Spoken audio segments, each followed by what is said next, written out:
Şuşada bir möhtəşəm konsert olsun. İfaçılar sırasında Polad olsun, Zeynəb olsun.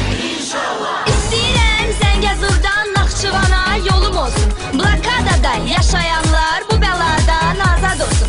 İstəyirəm Eurovision şəru ya sədərəkdə olsun. Bütün dünya bizim dərdə yaxın olsun, şərik olsun.